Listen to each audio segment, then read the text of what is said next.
चलता रहूँगा पथ पर, चलने में माहिर बन जाऊँगा। या तो मंजिल मिल जाएगी या अच्छा मुसाफिर बन जाऊँगा। तो दोस्तों, आज हम रामधारी दिनकर का जो सेकंड ग्रेड स्नातक स्तरीय पाठ्यक्रम में महाकाव्य प्रबंध काव्य कुरुक्षेत्र का प्रथम सर्ग लगता है, उससे संबंधित हम लगभग आज 100 क्वेश्चनों पे चर्चा करने वाले हैं। तो सबसे पहला क्वेश्चन तो यही है आपसे कि कुरुक्षेत्र आपने पढ़ा होगा, जो महाकाव्य प्रबंध काव्य है, कुरुक्षेत्र का प्रकाशन वर्ष कौन सा है? कुरुक्षेत्र महाकाव्य कब प्रकाशित हुआ? कमेंट में बताएं। रामधारी सिंह दिनकर का जन्म कब और कहां हुआ? तो रामधारी सिंह दिनकर का जन्म 1909 मुंगेर बिहार में है। 1910 लक्ष्मणगढ़, 1912 स्वामी की ढाणी और 1915 बाला का बास। कहाँ पे हुआ था? तो रामधारी सिंह दिनकर का जन्म 1908-9 के अंदर सिमरिया ग्राम मुंगेर जिला बिहार में हुआ था। रामधारी सिंह दिनकर के प्रबंध काव्य कुरुक्षेत्र का प्रकाशन कब हुआ? ये क्वेश्चन आ भी गए हैं। 1948, 1949, 1936, 1946। तो प्रबंध काव्य कुरुक्षेत्र का प्रकाशन वर्ष 1946 है। कुरुक्षेत्र में साम्यवाद का प्रतिपादन हुआ है, यह कथन किसका है? विश्वनाथ प्रसाद मिश्र का, भागीरथ मिश्र का, देवराज मिश्र का या नगेंद्र का? तो कुरुक्षेत्र में साम्यवाद का प्रतिपादन हुआ है, यह कथन विश्वनाथ प्रसाद मिश्र का है। कुरुक्षेत्र का उद्देश्य बुद्धि के अतिचार तथा विषमताओं का निराकार और विज्ञान के स्थान पर स्नेह की स्थापना करना है, यह कथन किसका है? विश्वनाथ प्रसाद मिश्र का, डॉक्टर नगेंद्र का, डॉक्टर भागीरथ मिश्र का या डॉक्टर देवराज का? कुरुक्षेत्र का उद्देश्य बुद्धि के अतिचार तथा विषमताओं का निराकार और विज्ञान के स्थान पर स्नेह की स्थापना करना है, यह कथन किसका है? तो यह डॉक्टर नगेंद्र का कथन है। तो दोस्तों, बने रहें, वीडियो को अंत तक देखें, क्योंकि कुरुक्षेत्र से संबंधित सेकंड ग्रेड में पूछे जाने वाले बेस्ट क्वेश्चन आने वाले आगे।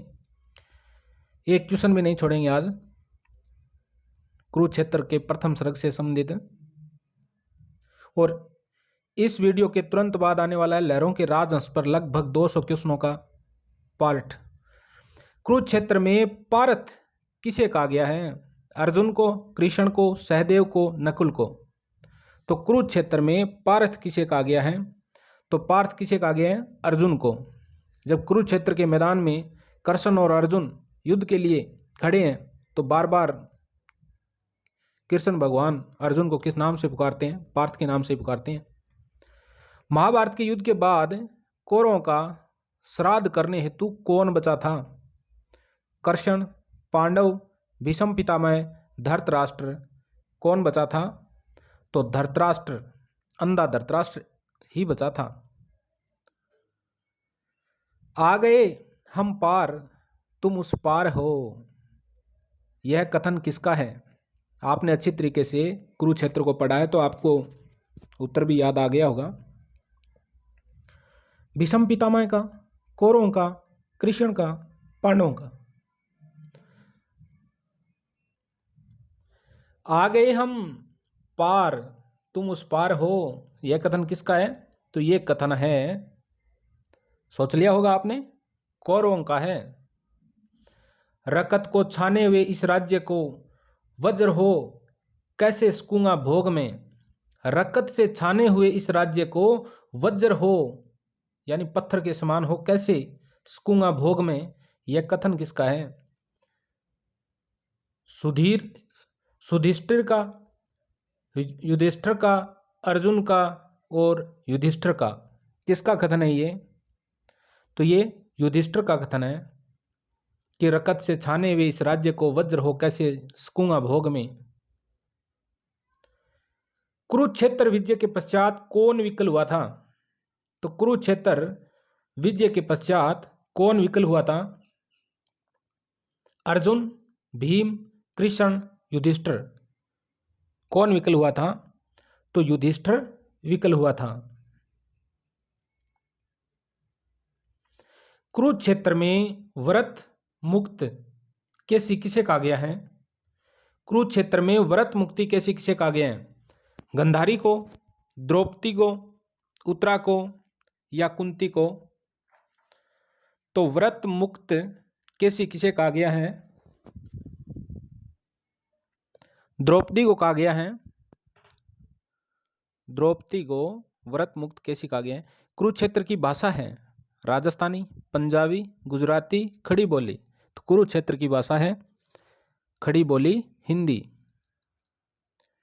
कुरुक्षेत्र का प्रतिपाद्य है युद्ध और शांति की समस्या, रामचरितमानस का वर्णन करना, महाभारत कथा का वर्णन करना, युद्ध का संदेश देना। तो कुरुक्षेत्र का प्रतिपाद्य है युद्ध और शांति की समस्या। कुरुक्षेत्र का युद्ध किसके बीच हुआ? पांडवों और कौरवों के बीच, धर्म और अधर्म के बीच, राम और रावण के बीच, राम और सीता के बीच। तो कुरुक्षेत्र का युद्ध किसके बीच हुआ था? पांडवों और कौरवों के बीच हुआ था। कुरुक्षेत्र के प्रथम सर्ग का प्रतिपाद्य है आत्मग्लानि, असमंजस, युधिष्ठिर का पश्चाताप, अर्जुन का मोह भंग। तो कुरुक्षेत्र के प्रथम सर्ग का प्रतिपाद्य है युधिष्ठिर का पश्चाताप, यानी कुरुक्षेत्र के प्रथम सर्ग में युधिष्ठिर के पश्चाताप की बात की गई है। महाभारत के युद्ध के प्रेरक कारण थे पांडवों की असहिष्णुता, द्रौपदी की उत्तेजना, कृष्ण का युद्ध के लिए दार्शनिक विवेचन, उपरोक्त सभी। तो महाभारत के युद्ध के प्रेरक कारण क्या थे? तो पांडवों की असहिष्णुता भी थी, द्रौपदी की उत्तेजना भी थी और कृष्ण का युद्ध के लिए दार्शनिक विवेचन भी प्रेरक कारण रहा। तो ये सभी थे। महाभारत के युद्ध में कितनी सेनाओं ने लड़ाई लड़ी?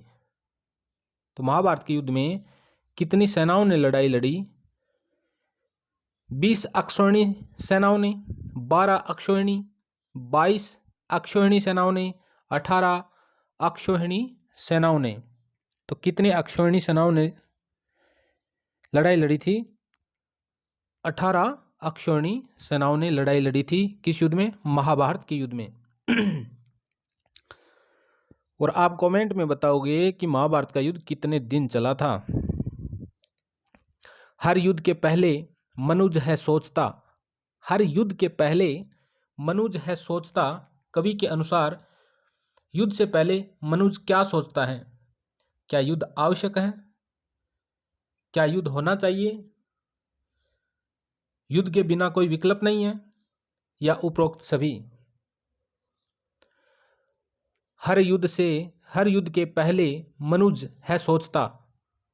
तो मनुज क्या सोचता है? मनुष्य क्या सोचता है? क्या युद्ध आवश्यक है? क्या युद्ध होना चाहिए?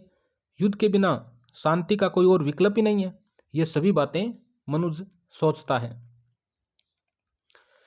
लेकिन मनुज के प्राण शायद पत्थरों के बने हैं। बने में कवि का क्या भावार्थ है? लेकिन मनुज के प्राण शायद पत्थरों के बने हैं। बने में कवि का क्या भावार्थ है? मानव का भुलक्कड़ होना, मनुष्य का संवेदनहीन होना, मनुष्य का कठोर होना और मनुष्य का विकास नहीं होना। तो इसका उत्तर है मनुष्य का संवेदनाहीन होना, संवेदनहीन होना। फिर मारता मरता विजय पाकर बहाता अश्रु है। फिर मारता मरता विजय पाकर बहाता अश्रु है। कवि किन अश्रुओं के संदर्भ के लिए कहता है? विजय के अश्रु, पछतावे के आंसू, खुशी के आंसू या उपरोक्त सभी। तो गुनिस में क्या है? पछतावे के आंसू है। द्रौपदी के केस कितने वर्षों तक खुले रहे थे? 12 वर्ष, 20 वर्ष, 13 वर्ष, 18 वर्ष। तो द्रौपदी के केस है वो कितने वर्षों तक है खुले रहे? 13 वर्ष तक खुले रहे थे। हिंदी साहित्य में दिनकर को किस वर्ग के कवियों में रखा जा सकता है? सामाजिक कवि, समसामयिक कवि, राष्ट्रीय सांस्कृतिक विचारधारा यानी काव्यधारा के कवि, प्रयोगवादी कवि। तो हम रामधारी सिंह दिनकर को किस वर्ग के कवियों में रख सकते हैं? राष्ट्रीय सांस्कृतिक काव्यधारा के कवियों के वर्ग में रख सकते हैं। रामधारी सिंह दिनकर को राष्ट्रीय जागरण तथा भारतीय संस्कृति का कवि माना जाता है और इनको द्वितीय राष्ट्रीय कवि भी कहा जाता है। हिंदी साहित्य में अगर हमारे देखें साहित्यिक दृष्टि से तो द्वितीय राष्ट्रीय कवि कौन है? तो द्वितीय राष्ट्रीय कवि रामधारी सिंह दिनकर ही है।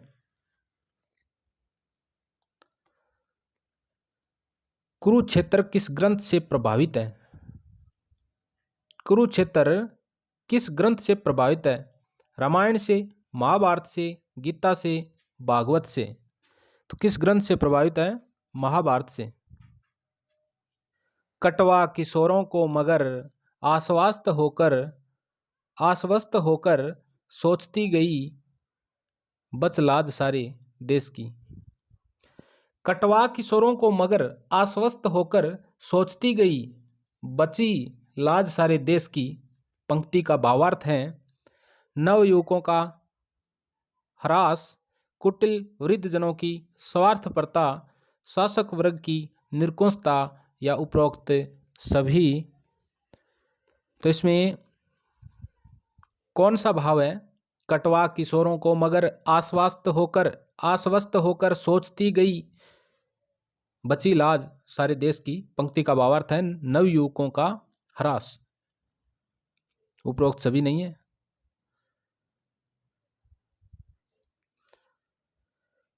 इस जाने भगवान जाने देश का लज्जा विषय तत्व है कोई की केवल आवरण। इस जाने देश का लज्जा विषय तत्व है कोई की केवल आवरण। कवि ने पंक्ति के माध्यम से कहा है स्वभाव से कोई युद्धाभिलाषी नहीं होता, सभी युद्ध नहीं चाहते, स्वार्थी लोग युद्ध लड़ाते हैं। उपरोक्त सभी। तो कौन सा उत्तर होगा? उपरोक्त सभी होगा। इस जाने यानी भगवान जाने देश का लज्जा विषय तत्व है कोई की केवल आवरण इस पंक्ति के माध्यम से कहा है। तो कवि ने क्या कहा है कि स्वभाव से कोई युद्ध का अभिलाषी नहीं होता है और सभी युद्ध भी नहीं चाहते हैं, स्वार्थी लोग युद्ध लड़ाते हैं, वो खुद भी नहीं लड़ते हैं। तो ये सभी सही हैं। उस हलाहल सी कुटिल द्रोहाग्नि का पंक्ति में अलंकार है। उस हलाहल सी कुटिल द्रोहा अग्नि का पंक्ति में अलंकार है। सी सा से सी सम सा वाचक शब्द कुणस्व अलंकार हुआ, उपमा वैक, रूपक वैक, उत्प्रेक्षा वैक, श्लेष वैक। तो कुणस्व है उपमा अलंकार है। समर की मेदिनी का क्या अर्थ है? युद्ध की वीरता, युद्ध की भूमि, युद्ध का कौशल, युद्ध की तलवार। समर की मेदिनी होती है भूमि। मेदिनी क्या होती है? भूमि। और समर मानी होता है युद्ध की भूमि। कुरुक्षेत्र में व्रत मुक्त केसी किसे कहा गया है? तो कुरुक्षेत्र में व्रत मुक्त केसी किसे कहा गया है? उत्तरा को, द्रौपदी को, गंधारी को, कुंती को। तो किसे कहा गया है? द्रौपदी को कहा गया है। अब कुरुक्षेत्र महाकाव्य से संबंधित है, प्रथम सर्ग से संबंधित अपन वन लाइनर क्वेश्चन देखेंगे। ये रामधारी सिंह का कुरुक्षेत्र महाकाव्य द्वितीय विश्व युद्ध की विभीषिका से प्रेरित होकर रचा गया था और यह काव्य मूलतः महाभारत के भीष्म युधिष्ठिर संवाद पर आधारित है। किस पे आधारित है? भीष्म और युधिष्ठिर के संवाद पर आधारित है। कुरुक्षेत्र में कुरु शब्द का क्या अर्थ है? तो पहला क्वेश्चन है, कुरुक्षेत्र में कुरु शब्द का क्या अर्थ है? तो कुरु वंशी, कौरवों के लिए आया।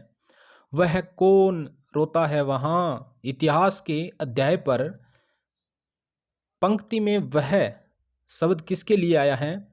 तो वह युधिष्ठिर के लिए आया है। प्रत्यय किसी बूढ़े कुटिल नीतिज्ञ के व्यवहार पंक्ति में किसकी ओर संकेत किया गया है? युधिष्ठिर की ओर संकेत किया गया है। इतिहास के अध्याय पर रोना पंक्ति में किस शब्द शक्ति का प्रयोग हुआ है? इतिहास के अध्याय पर रोना पंक्ति में किस शब्द शक्ति का प्रयोग हुआ है? तो इसमें लक्षणा शब्द शक्ति है। लहू का मोल लिखा रहना, लहू का मोल लिखा रहना पंक्ति में किस शब्द शक्ति का प्रयोग हुआ है? लहू का मोल लिखा रहना, तो इसमें व्यंजना शब्द शक्ति का प्रयोग हुआ है। युद्ध जीतने के बाद भी रणभूमि में कवि किसको रोता हुआ देखता है? तो युद्ध जीतने के बाद भी रणभूमि में कवि सत्य को रोता हुआ देखता है। उस हलाहल सी कुटिल द्रोहाग्नि पंक्ति में कौन सा अलंकार है? ये तो आ चुका है पहले, उपमा अलंकार है।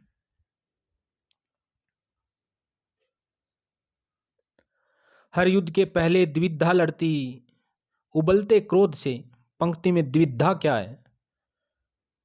हर युद्ध के पहले द्विधा लड़ती उबलते क्रोध से पंक्ति में द्विधा क्या है? यानी युद्ध से पहले मनुष्य सोचता है, उसे ही द्विधा कहा गया है। अन्याय का, अपकर्ष का, विष का, ग्रल में द्रोह का उपचार एक अमोघ है पंक्ति में उपचार किसके लिए प्रयुक्त हुआ है? तो युद्ध के लिए प्रयुक्त हुआ है। सहसा विपंची पर लगे कोई अपरिचित हाथ जूं पंक्ति में विपंची शब्द का क्या अर्थ है? तो विपंची वीणा को कहा जाता है। लेकिन मनुज के प्राण शायद पत्थरों के है बने पंक्ति में यह विरोधाभास क्यों आया है? क्योंकि मनुष्य का संवेदनशील न होना, यानी संवेदनशील होना, न होना नहीं होना। लेकिन मनुज के प्राण शायद पत्थरों के है बने पंक्ति में यह विरोधाभास क्यों आया है? मनुष्य का संवेदनशील न होना, होना नहीं है यहां पे, न होना होगा। और जब व्रत मुक्त केसी द्रौपदी मानवी अथवा ज्वलित जागृत शिखा प्रतिशोध की पंक्ति में कवि व्रत मुक्त केसी कहकर क्या कहना चाहता है? कि दुशासन के खून से अपने बाल धोने वाली। और जब व्रत मुक्त केसी द्रौपदी, तो व्रत मुक्त केसी से कहा गया है द्रौपदी को, और मानवी अथवा ज्वलित जागृत शिखा प्रतिशोध की पंक्ति में कवि व्रत मुक्त केसी कहकर क्या कहना चाहता है? कि दुशासन के खून से अपने बाल धोने वाली, यानी द्रौपदी। द्रोण सुत के शीश की मणि छीनकर पंक्ति में द्रोण सुत यानी द्रोण का पुत्र कौन था? अश्वत्थामा था। और जब पविकाय पांडव भीम पंक्ति में रेखांकित शब्द यानी पविकाय शब्द का अर्थ क्या है? तो पविकाय यानी वज्रांग, वज्र के समान अंगों वाला वज्रांग। शेष जब था रह गया कोई नहीं, एक वृद्धा एक अंधे के सिवा पंक्ति में रेखांकित शब्द किसके लिए आया है? तो एक वृद्धा गंधारी के लिए और एक अंधा यानी अंधे एक धृतराष्ट्र के लिए आया है। सफलता जिसका हृदय में सालता जिसका हृदय में लोग वे सब जा चुके, सालता जिसका हृदय में लोग वे सब जा चुके पंक्ति में वे किसके लिए प्रयुक्त हुआ है? यानी कौरवों के लिए। एक ऐसा भी पुरुष है जो विकल बोलता कुछ नहीं। रेखांकित शब्द किसके लिए आया है? पुरुष। तो ये युधिष्ठिर के लिए आया है। एक ऐसा भी पुरुष है जो विकल बोलता कुछ नहीं। तो रेखांकित शब्द किसके लिए आया है? युधिष्ठिर के लिए। तो हिंदी साहित्य जगत में अनल कवि के नाम से कौन सा कवि विख्यात है? अनल कवि, अनल कवि, अनल कवि के नाम से कौन सा कवि विख्यात है हिंदी साहित्य जगत के अंदर? ये क्वेश्चन अगर आपको आता है तो कमेंट में जरूर बताएं। आगे चलते हैं। रकत से सने हुए इस राज्य को वज्र हो कैसे सकूंगा भोग में। रकत से सने हुए इस राज्य को वज्र हो कैसे सकूंगा भोग में।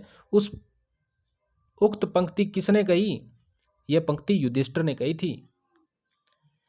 कुरुक्षेत्र में मुख्य रूप से किन के बीच संवाद प्रमुखता से दर्शाया गया है? तो भीष्म और युधिष्ठिर के बीच संवाद प्रमुखता से दर्शाया गया है। कुरुक्षेत्र किस ग्रंथ से प्रभावित है? तो ये रिपीट हुआ है, महाभारत से प्रभावित है। युधिष्ठिर किसे सूचना देकर भीष्म के पास गए थे? तो युधिष्ठिर अर्जुन को सूचना देकर भीष्म के पास गए थे। जरासंध की सनसनी से चेतना निष्पन्न है। जयसुंग की सनसनी से चेतना निष्पन्न है। रेखांकित शब्दों में अलंकार है, रूपक अलंकार है जयसुंग में। रकत से सींच कर समर की मेदिनी, पंक्ति में समर की मेदिनी किसे कहा गया है? युद्ध भूमि को। समर मानी युद्ध, मेदिनी मानी भूमि। पारथ मैं जाता पिता मैं पास हूं। रेखांकित शब्द का अर्थ है पार्थ। पार्थ अर्जुन के लिए आया है। चाहता था प्राप्त में करना जिसे, चाहता था प्राप्त में करना जिसे, तत्व वह करगत हुआ। पंक्ति में तत्व किसे कहा गया है? शांति को। तत्व किसे कहा गया है? शांति को। तो पंक्ति में तत्व शांति को कहा गया है। रामधारी सिंह दिनकर की प्रमुख रचनाओं की बात करें तो इनकी प्रमुख रचनाओं में कुरुक्षेत्र 1946 में प्रकाशित हुआ, ये इनका प्रबंध और महाकाव्य है। इसके अलावा एक इसका प्रबंध काव्य और है, रश्मि रथी, जो 1952 में प्रकाशित हुआ था। रश्मि रथी। रामधारी सिंह दिनकर के दो महाकाव्य प्रबंध काव्य, कुरुक्षेत्र और रश्मि रथी। उर्वशी 1961 में प्रकाशित हुआ और यह खंड काव्य है।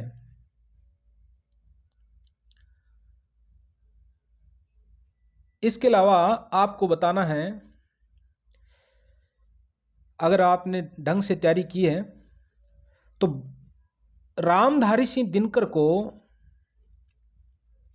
1972 में भारतीय ज्ञानपीठ पुरस्कार किस रचना पे प्राप्त हुआ था? ये कमेंट में, रचना का नाम कमेंट में लिखना है कि रामधारी सिंह दिनकर को 1972 में भारतीय ज्ञानपीठ पुरस्कार किस रचना पे मिला था?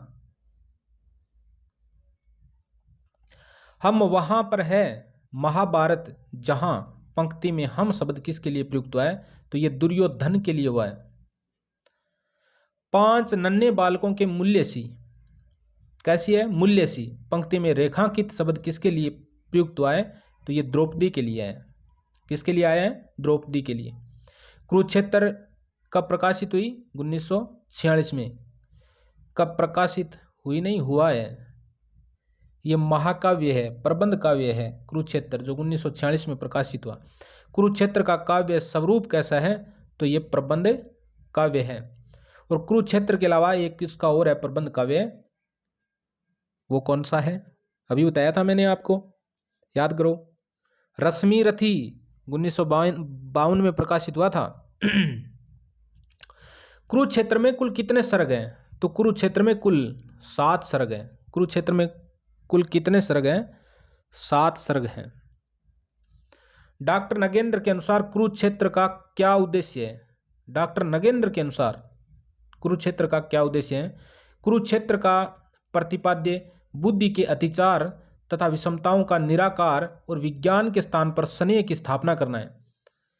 यानी बुद्धि के अतिचार, विषमताओं का निराकार और विज्ञान के स्थान पर किसकी स्थापना करना है? स्नेह की स्थापना करना है कुरुक्षेत्र का मुख्य उद्देश्य। किसके अनुसार? नगेंद्र के अनुसार। आगे क्वेश्चन है, आचार्य नंद दुलारे वाजपेयी के अनुसार कुरुक्षेत्र का क्या उद्देश्य है? तो आचार्य नंद दुलारे वाजपेयी के अनुसार कुरुक्षेत्र प्रगतिवादी काव्य है जो युद्ध के लिए युद्ध को वर्ण्य बतलाकर नवयुवकों को क्रांति का उत्तेजक संदेश देता है। तो आचार्य नंद दुलारे वाजपेयी क्या कहते हैं कि कुरुक्षेत्र प्रगतिवादी काव्य है और ये नवयुवकों को किसका संदेश देता है? क्रांति का उत्तेजक संदेश देता है। शिवचंद्र शर्मा के अनुसार कुरुक्षेत्र का क्या उद्देश्य है? बहुत शानदार प्रश्न है, बने रहे अंत तक, और भी बढ़िया बढ़िया क्वेश्चन आने वाले हैं, अभी तो थोड़ा ही वीडियो और बाकी है। शिवचंद्र शर्मा के अनुसार कुरुक्षेत्र का क्या उद्देश्य है? कुरुक्षेत्र का प्रतिपाद्य विश्व युद्ध नहीं शांति है, विश्व कलह नहीं मनुष्य मात्र की एकता है, ये उद्देश्य है। किसके अनुसार? शिवचंद्र शर्मा के अनुसार। कुरुक्षेत्र का सारांश क्या है? अगर अपन 50-100 शब्दों में बताना चाहे तो कुरुक्षेत्र का सारांश क्या होगा वो देखते हैं। कुरुक्षेत्र के प्रथम सर्ग में कवि दिनकर द्वारा युधिष्ठिर के पश्चाताप एवं आत्मग्लानि का वर्णन किया गया है। तो प्रथम सर्ग में किसका वर्णन किया गया है? युधिष्ठिर के पश्चाताप और आत्मग्लानि का वर्णन किया गया है। महाभारत युद्ध की समाप्ति के बाद एक तरफ तो पांडव है एवं उसके मित्रगण विजय उल्लास में डूबे हुए हैं, तो दूसरी तरफ ज्येष्ठ पांडुपुत्र युधिष्ठिर रकत रंजित कुरुभूमि और भीषण नरसंहार को देखकर एवं उसके बारे में सोचकर पश्चाताप आत्मग्लानि के सागर में डूबे हुए हैं। इस सर्ग में युधिष्ठिर के मन को निम्न 2 प्रश्न उद्वेलित कर रहे हैं। तो युधिष्ठिर के मन को 2 प्रश्न उद्वेलित कर रहे हैं, और वे 2 प्रश्न कौन से हैं? कुरुक्षेत्र के प्रथम सर्ग में युधिष्ठिर को 2 प्रश्न उद्वेलित कर रहे हैं, और वो 2 प्रश्न हैं। नंबर 1, महाभारत क्यों हुआ? यानी इतना नरसंहार हुआ महाभारत के कारण, तो महाभारत क्यों हुआ? और दूसरा प्रश्न है, इसका परिणाम क्या निकला? और ये युद्ध हुआ तो इसका परिणाम क्या निकला? तो दोनों क्वेश्चनों के उत्तर देखते हैं अपन कि महाभारत क्यों हुआ। युधिष्ठिर के मतानुसार पांडवों की असहिष्णुता, किसके अनुसार है ये? युधिष्ठिर के अनुसार। युधिष्ठिर के मत के अनुसार पांडवों की असहिष्णुता, स्वार्थ पूर्ति की कामना, द्रौपदी द्वारा उत्तेजना में केस खोल लिए जाने के कारण ही महाभारत हुआ, जिसमें करोड़ों माताएं पुत्र विहीन एवं नारियां पति विहीन हो गई, इसलिए महाभारत हुआ। ये किसका मानना है? युधिष्ठिर का। एक क्वेश्चन और है कि महाभारत का परिणाम क्या हुआ? पांडवों द्वारा जिस सुख एवं शांति की कामना के लिए युद्ध लड़ा गया था, वे सब कौरवों की समाप्ति के साथ ही हमेशा के लिए नष्ट हो गए, और उन्हें केवल पश्चाताप एवं भाग्य का हृदय भेदी व्यंग्य ही प्राप्त हुआ। कहने का तात्पर्य है कि इस सर्ग में कवि दिनकर द्वारा विश्व में होने वाले सभी युद्धों का मूल कारण स्वार्थ लोलुप व्यक्तियों का कार्य बताया। तो इस विश्व में होने वाले सभी युद्धों का मूल कारण दिनकर जी ने क्या बताया है कि कुछ स्वार्थ लोलुप व्यक्तियों का कार्य बताया है। संसार में कोई भी मनुष्य युद्ध नहीं करना चाहता, परंतु कुछ स्वार्थी मनुष्यों से उसे इसके लिए उकसाते हैं कि संसार में कोई व्यक्ति है, मनुष्य है, वो युद्ध नहीं करना चाहता, परंतु कुछ स्वार्थी मनुष्य होते हैं जो युद्ध करने के लिए उकसाते हैं। तो ये रामधारी सिंह दिनकर का कथन है। इसके अलावा एक क्वेश्चन आपसे है, लास्ट में एक क्वेश्चन पूछ के जा रहा हूं, अगर आपको अच्छी तरीके से आ रहा है तो कमेंट में लिखना